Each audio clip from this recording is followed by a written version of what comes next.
perhaps you could tell us a bit more about this upstream element of the supply chain, the helium cycle, and the challenges that you face and have to be overcome.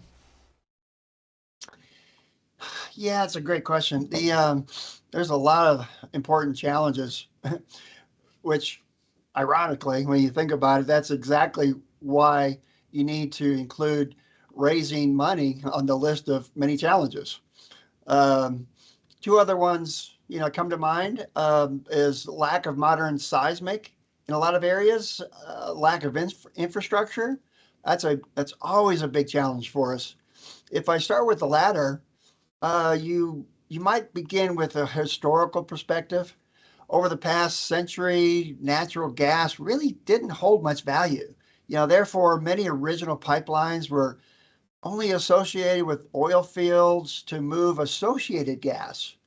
So, fast forwarding to today, when a prospective helium trend is associated with non hydrocarbon fields, which is becoming more and more common, this inherently means lack of pipelines to move gas. Therefore, gosh, I'm thinking back, one of our first phone calls we made 2.5 years ago was to Jeremy Jordan at IECX to discuss mobile treating and processing facilities. It was invaluable information since the bulk of our exploration areas for us were uneconomic for oil and gas. Getting back to the seismic component, for almost all conventional drilling, i.e., like non-shale plays, seismic is quite essential. Having no seismic is like driving a car without a steering wheel. Since the uneconomic oil and gas areas meant minimal 3D seismic surveys typically, uh, what we would do first is we go out and drill. First, you try to purchase all of the 2D that you can find, get it reprocessed, and then you'd want to drill nearest your 2D control.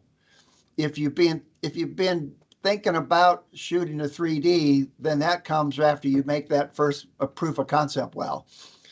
As for the financial challenge, gosh, I mean, think of it this way. This is exactly why gasworld provides an integral service, and in so many ways to small startup companies like mine, who are on the front lines. We're trying to make a difference. I can specifically admit that supporting a company like Grand Gulf Energy, who, by the way, is also helping to sponsor this event through the Australian Stock Exchange, goes directly to us getting wells drilled in Utah.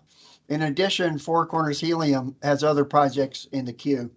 So, in terms of challenges, yeah, there are many. Are we tackling them as we go along? Heck yeah. Are we going to overcome them? I would say we're going to get there.